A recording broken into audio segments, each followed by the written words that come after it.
Well, to quote the late, great Sid Waddell, it's the greatest comeback since Lazarus. We are back, baby.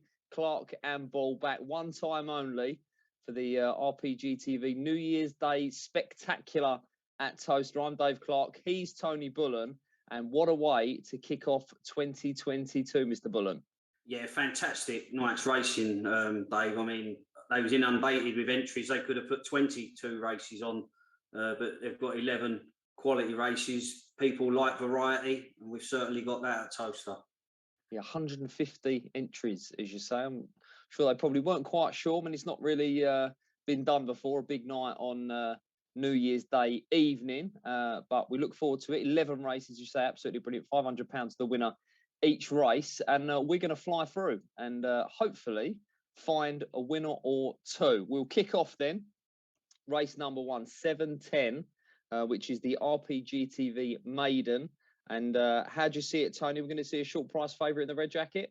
It's a difficult one, though. I mean, I'm going to be with one. I was very impressed with the way she quickened away from the field in A4, done a 29.78, but the margin of the victory was a little bit flattering. Dogs were getting in each other's way, but she just looks like a typical Kevin Hutton pup that's going to go from strength to strength each time that you put her in the boxes. She's finding time, and that's all you want to see in a dog or a bitch, especially a youngster. I'm not too worried about the draw. I think the draw will be helpful rather than a hindrance. And there's a couple of strong running types in 3 and 5 in the race, Droopy's Artisan and Castile Thriller. But I'm just hoping one can turn in a posse, and the visible to my eye, or actually was only quickening away from lesser lights, but it was the style that she done it. So I'll be with What a Swell Party. Yep, definitely the fastest runner in the race for me, but one I'm going to take on actually because I quite like Bocco's Newman in 2, who showed loads of pace behind Master 1010 last time up, but crucially didn't leave the rail the whole way around, and I think might be a bit of a problem for the red jacket. Maybe hold up What a Swell Party, and I quite like the look of Droopy's Artisan for Patrick Jansen's half brother to Skywalker Angie, who got to the final of the Christmas Oaks at Shelbourne Park and looks a bit of a powerhouse, that one. So if 2 holds up 1, might be 3 to pounce late there. We'll move on then to the 7:25, which is race number 2 on the card, the RPGTV Puppy. Really, really good debut effort from Master 1010 last week, Tony, on Boxing Day. Showed promising trials, actually beat Delish Frankie, who looks a real nice type and reopposes here. But really, really powered home on debut to win well. Yeah, it wasn't impressive. What I liked was the track craft, and again, when he saw the daylight, he put the race to bed. And I mean, not that Sharon Thompson's looking for a replacement for Sparta Master, but he looks a nice prospect, and I think Sharon would be pleased if he turns out as good as Sparta Master. He's certainly got potential, and I mean, Bally Black speed in 1 lacks a yard of early, so if one can turn handy on the inside, there's got to be a big player in quest to follow up, Dave. But I'm going to be with Delish Frankie, who I was equally impressed with. Shake with promise on debut, just showed a little bit more urgency next time out. Although made the bend in front, there wasn't blistering early from Delish Frankie, and I am a little bit worried being this far out. But Master 1010 did have the measure of Delish Frankie when they met in a trial in December. But I just think 4's going to improve, and that time was good enough. And I just think that Delish Frankie might be the answer here. It's a good puppy race, though. Yeah, I was really impressed by Delish Frankie. Just all-round pace, as you say. On debut, looked as if, you know, was lacking a yard of early pace, but certainly showed more urgency, as you say, last time up. And no signs of stopping either. Hit the line hard. But I'm going to oppose again here, because I like Trap 6, Sporting Chile. Now, did only, dare I say, post a 24.66 around Romford on Wednesday, which I think for a dog of his calibre is a very moderate trial.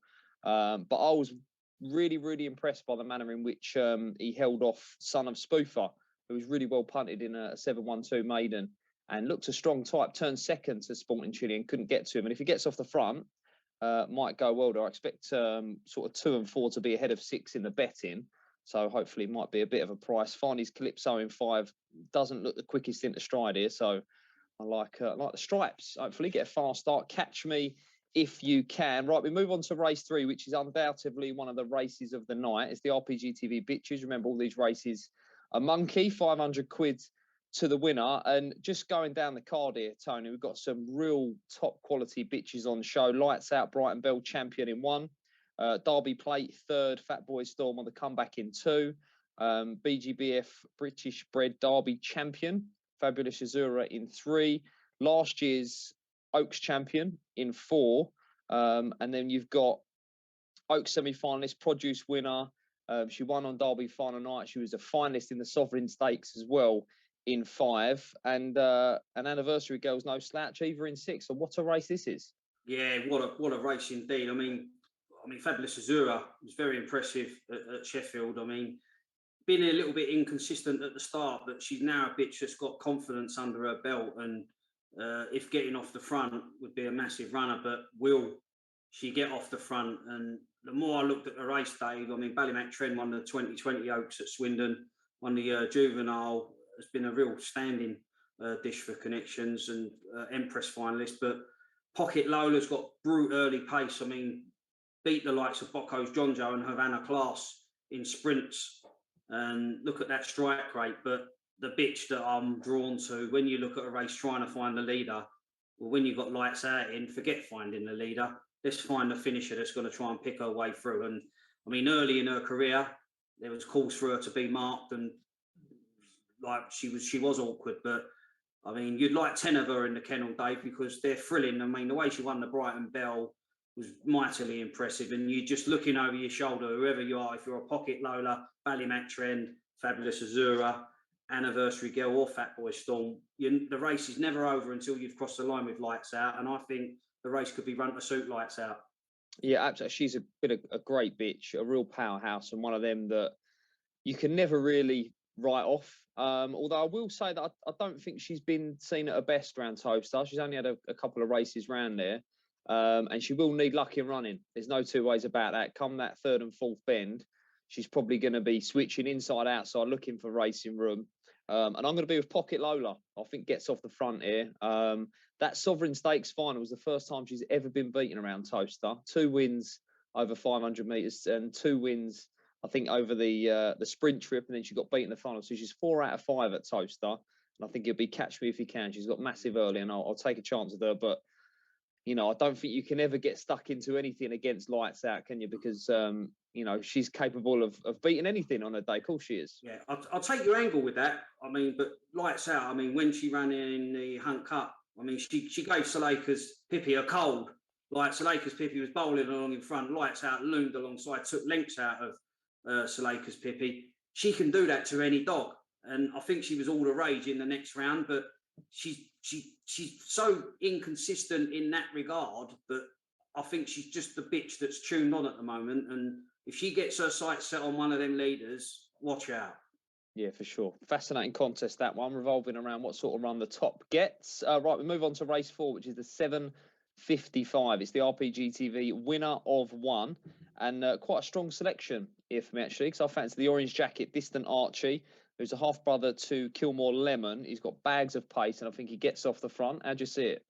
I mean, very impressive trials from Distant Archie, but I mean, sometimes trials for show, races, you need a little bit of race fitness. And first start since September, as good as that trial is, Dave, I think the switch to 4 will be the making of Call Me Steve. Ran a blinder in the Puppy Derby, and I just think that you'll see a different dog drawn away from the fence. And I like Call Me Steve here. I think if 5 can make the market, I'll be getting stuck into Call Me Steve. Yeah, it's a fascinating contest. Kathleen Kiss Memorial Trophy winner out in 6, Marfield Glen, a sprinting type as well, and I'll be hoping that Distant Archie can hold him to the corner, because I mean, there's no reason why he couldn't bang out and carve the whole race up getting across at the bend. Yeah, I mean, I suppose 3 could be the fly in the ointment, Dave. The Perry Bar Raider, I mean, popped up at a decent price on last visit, probably still a bit of an unknown quantity, even though he's a June 19. Obviously, with the times that we're living through, there's a lot of dogs like this that haven't got a lot of mileage on the clock because of the racing that they haven't been able to take in. What do we make of the top sleek by design, 3rd in the the Puppy Cup, which was over the 470, third in the British Bred Derby as well, and looks a decent draw, although I don't think it's a dog that wants to be bang on the fence. No. It's certainly got that pocket on the inside. And lacks a yard, Dave. I mean, again, you can't be really affording giving 4 and 5 a start. I mean, 6 will be prominent, I would have thought. But I just think, on what I see of Call Me Steve throughout that Puppy Derby, he didn't want to be drawn bang on the rails. I think John would be pleased if he could give him 3 or 4 every time he runs. Absolutely, yeah. He's looks like he's getting stronger and stronger as well. Call Me Steve. He showed early when he first started out. Kept good company in Ireland, but he looks a bit of a powerhouse now. Right, we'll move on then to race 5, RPGTV Standard. Good calibre of ground again here. We've got a Derby quarter finalist in Aussie Captain, who's likely to be favourite, do we think, in Trap 2, as well as 2020 Derby finalist and Olympic finalist Smurfs of Sheen in 5. Will be favourite with me. I'll be surprised if Aussie Captain isn't favourite here. Showing good early pace, and I think that's going to be the best place to be in this race, Dave. I think 6 shows his best form off the front at Hove. 5 is at his very best when getting off the front. I mean, Ball Run Norris runs more like a dream. Moved well enough in a recent trial. And Chelm's Fred, he's going to have to be looking lively. So if it's a race to the first 2 turns, and what I've seen of Aussie Captain in recent weeks at Towcester, I think he's the dog that will emerge out of the second bend in front, and I think he'll keep his foot firmly on the gas. Well, I'm going value hunting now, because I'm hoping that 3 might be a bit of a price. Chelm's Fred, who beat Russian Sammy on Boxing Day, putting a 29.60 up. This is, of course, a dog that used to be known as Angry Dad, trained by Peter Cronin, who ran ever so well during the Derby. I think got a 29.25 on the card, and literally just chancing in that he can absolutely smash out the boxes. And if he does, sort of 5, 6, 7 to 1 sort of price, I reckon he'll be. Could be a spot of value, but I do like Aussie Captain. I think he's the dog that's probably got a Cat 1 in him at some point in 2022. Burnchurch Mick, I think he's a dog capable of sort of ruffling a few feathers if he comes through the bars as well. So an interesting race. What do you make of Ball Run Norris? Do you think we'll see a better version of Ball Run Norris over a stiffer 4 bends? It's difficult though, because Monmore, like, he ran Monmore really well, and I've got Monmore down as a speed track. Definitely. He was very smooth at Monmore. Admittedly, he suffered a couple of shock reversals of late, but this is a race to the turn. No margin for errors at the start here. So a majority of these show their best form off the front. They can't all lead, and I think Aussie Captain being drawn there, he's got the inside line. I think he can attack the first 2 turns, be in front, and if you're doing 29, 40, 50, I think that's good enough to fend them all off, Dave. Well, we've not agreed on a single race yet, so at least one of us might be skint after 5 races, possibly both of us. We'll move on to race 6 then, and I've got a funny feeling we might agree here, because a great race. It's the RPGTV Sprint, 270 metres. Some big guns in here, but the biggest gun of them all is Crossfield Dusty, and he's going to get a tick from me. What about yourself? Yeah, I'm going to be with Crossfield Dusty. I mean, what a series of sprints we've had like in 2021, Dave. I mean, Crossfield Dusty obviously won the Scurry, where Shrewd Call reached the final. Then it was Shrewd Call's turn in the Sovereign Stakes at Towcester. And what a buckle it was in National Sprint at Nottingham. I mean, a lot of people say that sprints are not their thing, not entertaining enough. When you've got brute sprinters showing pace from start to finish, I like the sprints, and I think this is a classic. And it's not just about Shrewd Call and Crossfield Dusty. I mean, New in TikTok, I think, was a Scurry finalist, Romford Puppy Cup finalist. Sign It Goofy, I think, also reached the Scurry final. Lawrence Tuffin's been getting a right tune out of Into the Void on travels. And look at Headford Harry, hasn't put a foot wrong at Monmore and Swindon. So we're talking about the 2 big guns. This isn't necessarily a straightforward race for the big players. No, but I am going to be with Crossfield Dusty. I think he's not a trappy dog, is he? But, you know, into the turn, he is sensational. Yeah. I mean, it's a great race. Obviously, there's going to be a few hard luck stories, because something's going to have to give on the run to the turn. Absolutely. Right, 840, RPGTV Standard, 500 metres. A ground that went ever so well in the Derby, has since won the Brisbane Steel City Cup at Sheffield, Eclipse finalist as well. Forest Gold is going to be the one here for me. I think he's got the early speed to get off the front, but a great race. Great to see Sparta Master back. Form Rebels had his injury problems. He's back, Olympic finalist. And Balterio in 6 here. I know, I think Mr. Wallace thinks he's probably going to shape as a stayer in time. Has got a good draw in stripes. I'm with 2. How'd you see it? Yeah, when I looked at the card, obviously I'd go in race card order, Dave, and you come at this race, and I was pleased to see Sparta Master back in action. I mean, he's proven over various distances, 4, 6, and 8 bends, and who's to say he won't go well fresh? But again, I think he's going to have to track clever here, and he's not going to be leading off the front like he did in that trial. And Abigail's buddy got his draw. Connections would love to paint red on this dog. He loves the rouse, but I just think Forest Gold. I was surprised he won the Steel City Cup, in fairness, because obviously the Sign It dog, Sign It Ace, was bowling along in front, and you just didn't dream that Forest Gold would overhaul his kennel mate. He was put in his place in the Eclipse, but with a level start, I think 2 controls the inside runners.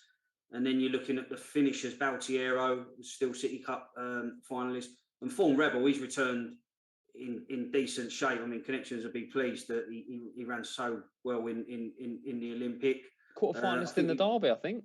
He was forced to withdraw, wasn't he, from the quarterfinals? Yeah. So, say Richard Yates. I mean, I think he penned a column early on. Thought he had the fastest dog in the country, and potentially might have had if he hadn't suffered a serious injury. But I do think it's about Forest Gold. Yeah, good race, that one. Very, very good race, that one. As is the 8:55 and the 712 metres track record holder at Towcester, Salika's Pippi, Hunt Cup winner, Cesarewicz winner as well. She likely be a short price here, Tony. I think she gets off the front and wins. What about yourself? Yeah, she's the one to beat without a doubt, Dave. Will be a warm order. I don't think you'll be getting any 5-4 or 5-2, what she was when she won the Cesarewicz and Hunt Cup.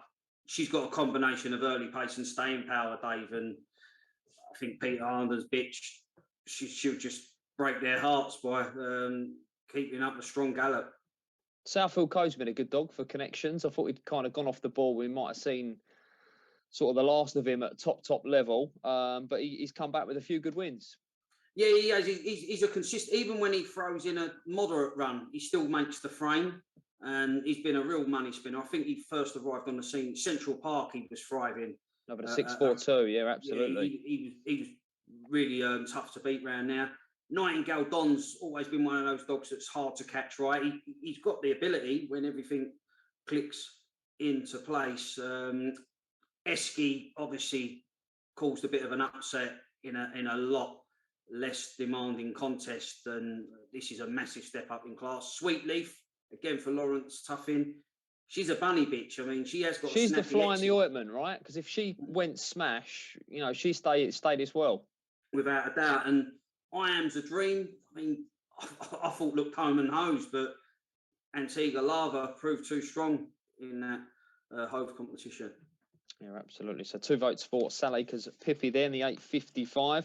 Now then, race 9, the 9:10, could grace a final of any big competition. Absolutely fantastic. We've got the Derby champion, Thorn Falcon. He is back in action in trap 4, and he reopposes Jim Star Elusive, beat him on Boxing Day over course and distance. Sussex Cup winner, Drumcrow Brent in 6.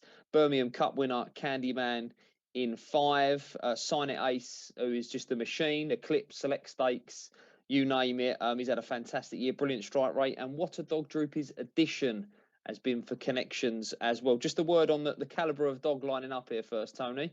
Well, I mean, even Drumcrow Brent, Dave, he won the Sussex Cup at Hove, so it's just calibre. I mean, they've filled the trophy cabinet with plenty of silverware, these dogs, and what a absolute superb race. There's no doubt about it, Dave. Thorn Falcon saves his very best for Towcester. I mean, he was a Derby champ. He won the Maiden Derby, won the Derby. He was disappointing away from Towcester, make no mistake, but back to Towcester. I mean, I do think Patrick blames himself for that, though. Having spoken to him, I think he kind of thinks that maybe he should have just given the dog a bit of a rest. You know, I think it was the Bocco's Doomy Memorial race they put on, and he almost felt obliged a little bit to run in it. And I think if he could go back and do it again, I think he might have given Fawn Falcon a rest. So I do think we'll see him racing elsewhere at some point, but Blue Ribbon very much on the agenda. Yeah, it'd be interesting. I've still got him down as an out-and-out Towcester dog, in fairness. I think he's 30, 40 spots better around that venue than any other venue. And when you're taking dogs like this on your travels, that's a massive amount of time that you're losing. But Sign It Ace, I mean, wow. I mean, what more do you need to say about this fella? I mean, absolutely awesome when winning the Eclipse at Nottingham. You could have knocked me over with a feather when he led and got beat in the Steel City Cup at Sheffield, because Sheffield, when you're in front, it's so difficult to pass. You're on the turn, Dave. So I might be wrong, but I think he may have got spooked by fireworks, or there was a line somewhere that was kind of an excuse given as to, because, you know, as good as Forest Gold is, and he's proved himself how good he is, you wouldn't have think he'd be back running Sign It Ace. No, without a doubt. I mean, and the previous runs tell you that. The fact that he didn't even finish second was an even bigger shock for me. But Droopy's Edition, he's got solid form over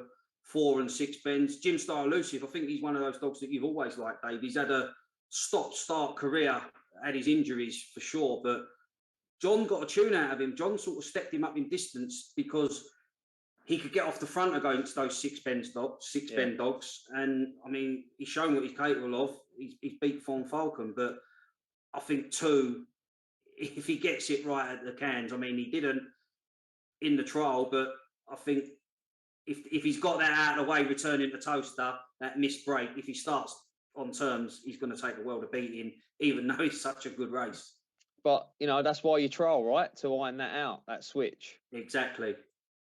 Yeah, I'll be with Sign It Ace as well. Though I would love to see Droopy's Edition do the business there. But what a race. What a race that is. Race 9 on the card. Right, we move to race number 10, which is a very competitive RPGTV sprint back over 270 metres. A dog that I've got all the time in the world for, but owes me a fortune, is Sign It Mafia.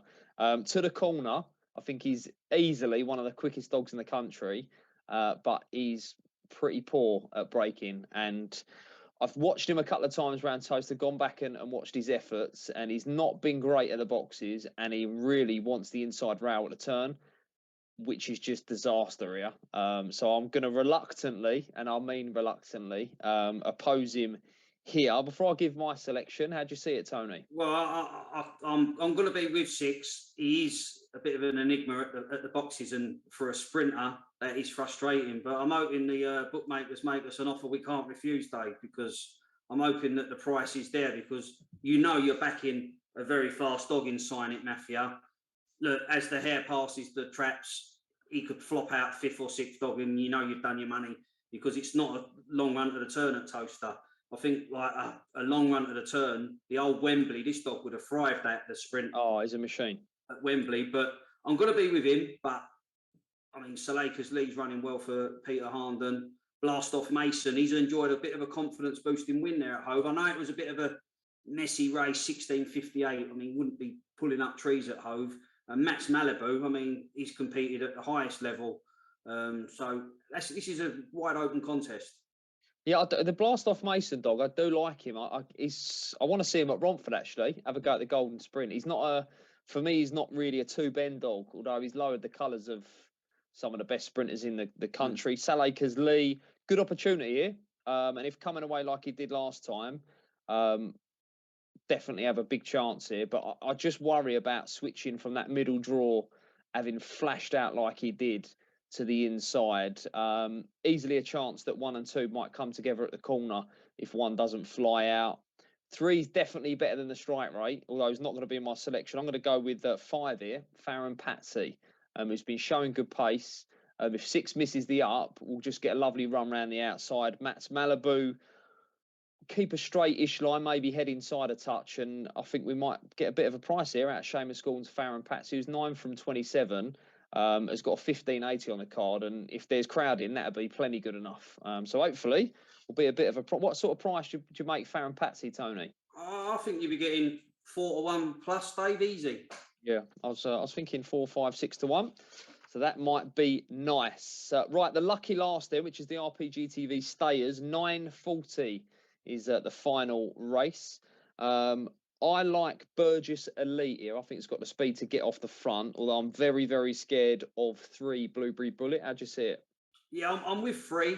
Again, blowing a little bit hot and cold. I mean, it didn't quite happen for her in the St Ledger final at Perry Bar, but was very impressive. Won the Mitch Millwall Memorial Marathon at Romford over 750. And Troy Susie Curie's the bitch I'm worried about being drawn bang on the rails. But I'm just hoping if Blueberry Bullet can negotiate a clear passage to the third bend, we know how game and gutsy she is, Dave. I mean, she ran a blinder behind Suleika's Pippi in the Cesarewitch at Crayford. Betty's book's just been a little bit off, below par for me in recent outings. I know Kevin thinks a lot of Betty's book. I mean, lowered the colours of Warzone Tom in the Derby purse at Yarmouth 659. So there's clearly a talented bitch.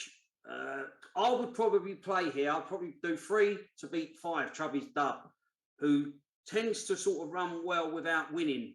She certainly ran well last time at Monmore.